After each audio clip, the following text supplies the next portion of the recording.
What is going on, YouTube? This is Jim back with another video. Finally got some news to talk about. It's been a really quiet week.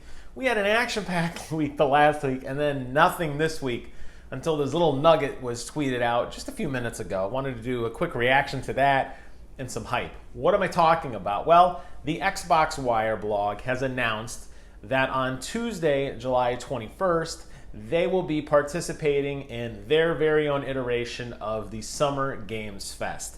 I've done a couple of videos on this in the past. Basically, it's a celebration of video gaming, and it's really largely taken the place of what E3 was supposed to be. Basically, the PC version, at least, was a smorgasbord of games in which you could demo and buy at a reduced price. Microsoft following suit with what Steam did a couple weeks ago, and I'm incredibly excited for this. Now, this really does strongly indicate that the official Xbox announcement will be that Monday prior on July 20th, because it would make sense that they're going to basically show you everything and then open up the floodgates on the very next day. This is about as close as you could possibly get to the action, unless you're in media. And this is done really, it even says so in the blog, in an effort to kind of level the playing field, because we're not going to get a lot of those media reactions. I was very fortunate enough to go to FanFest, not once but twice, and I can tell you that immediately following the conference, we were able to play the new game. So this is about as close as you can get. And that was a very limited engagement, very difficult to secure tickets. I'm sure you've seen the video of me crying many, many times. But I'll tell you this much, all kidding aside. This is phenomenal, and this really does, to me, get my hopes up and really does cement the idea that Microsoft feels they got something on their hands. They have said they're going to have at least 60 different game demos to play. Now, does that mean every single of those 60 games will be shown at the most likely press conference the day before? Maybe. Maybe you're going to see some of those sizzler reels where they do the ID at Xbox and they'll show you 50 games in a minute, and that's the lion's share of the demo. You could most likely expect games that are coming to Game Pass to be on here, like the one I did a review of this not too long ago, Grounded, which I absolutely loved. I cannot wait for this game. But you're probably also going to see other things, and that's what I really like about what Xbox has done. In an effort to be transparent, they said, look, we're going to be showing off a lot of things that are really like vertical slice type things that you would only typically see, you know, kind of behind closed doors during a press conference event or something like that. What they said is there's going to be these demos that you can try that are maybe even like really early in their infancy, more like betas, you know, maybe even like an alpha. And the idea is they want to get this product out to the consumer as fast as possible, solicit feedback, kind of in an early access-esque method, really, and try to make the game better. And I love that, because it's going to naturally, when you have this many games, okay, you're going to have 60 plus games. Later on in the post, they said it could be 75. We don't know. I hope you're going to get some of these big AAAs like the new Forza, maybe the new Halo. I mean, that would be really cool, right? But you're going to get a lot of these smaller indie gems or even first-party titles that definitely aren't getting that financial boost, that, you know, they're not opening like the unlimited paycheck, you know, like do whatever you want. Those games are going to naturally draw certain people in. And I'm perfect case example of this. I was really gravitated to West of Dead, and I reviewed that game really when it was early access. I still argue that it is now. But I gave the developers a pretty significant amount of feedback. And out of all the games that the Summer Game Fest threw at me, I think they said there was 900. If maybe I'm wrong on the number. It was a lot. You just pick the ones that you like. And I like that with Xbox, because that's going to be the same thing. You're going to have this huge list of things to pick from. You're going to naturally gravitate to something that catches your eye, whether it's the gameplay, whether it's the aesthetic, maybe even the title. Who knows? But you're going to probably be able to very quickly give very focused feedback on that. And if you really enjoyed the game, like I enjoyed West of Dead, you're going to be very vocal almost instantly about what you like and what you didn't like. When I went to FanFest years ago, and even during the E3 when they opened it up, I went both years for that as well, you had the game developer standing over your shoulder kind of watching you.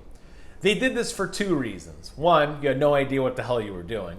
And two, they wanted to see your genuine reaction. They wanted to watch and see what you were doing and what you were saying and kind of standing behind the scenes.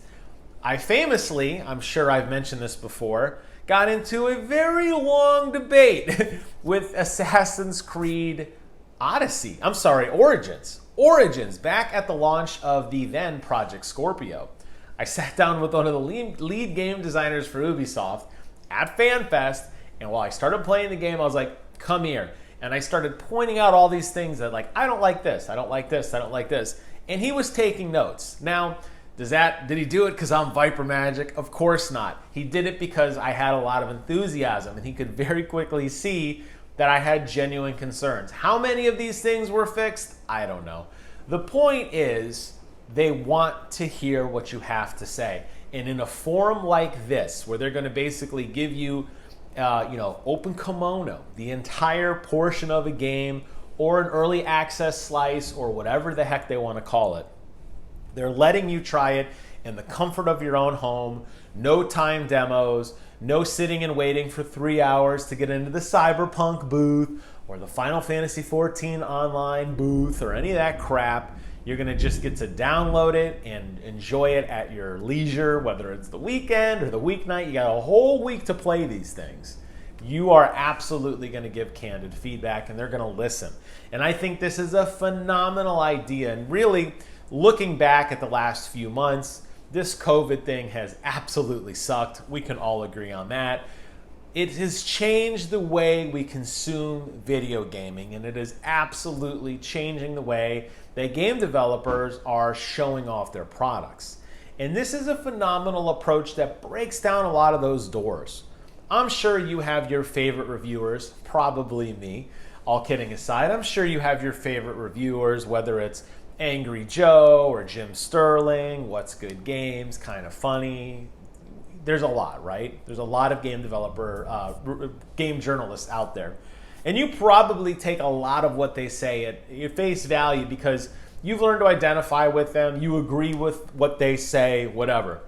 This thing that Xbox is doing deletes that, and I love it. You don't have to wait to hear what somebody else thinks about the game. You get to play the game on your own. You get to experience it on your own. You get to check it out. You get to leave your reaction. And there's going to be a lot of ways to capture your opinion. Most notably, it'll probably be social media, whether it's by Twitter or official subreddits. Xbox may create some sort of forum, kind of like what they do with the Xbox Ambassadors program, where you can log in with your Xbox ID, kind of talk a little bit about what you're doing through the veil of your screen name. Remains to be seen. But ultimately, however the feedback is received, I promise you it will be received, and I love this.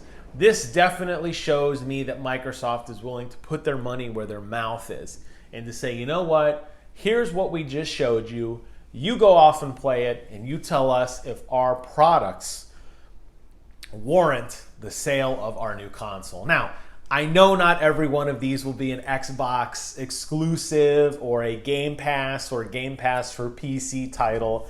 They gave just a small sample of what you can expect on the Xbox Wire, and a lot of them are indie games that were already included in the PC iteration of this Summerfest that we had a couple weeks ago. But you know what? Not everybody participated in that, and there was a lot I didn't even get a chance to play through, so I'm glad they're bringing some back. These will clearly be ports over, probably releasing very close to day and date on the PC version. And I can tell you that in the experience of some games that I have really followed and invested in early access, whether it be GTFO or Risk of Rain 2, the developers listen. And I'm telling you, every time I write them on Twitter or on their subreddit, they are incredibly receptive to writing back.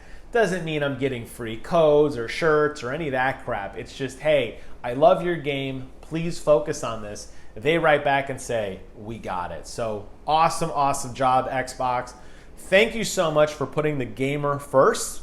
Without guys like me and all this nonsense behind me, clearly you guys wouldn't be where you are. So I'm glad you're giving us, these little guys, maybe I'm not so little, a chance to finally give back and to break down that closed door, early alpha access crap.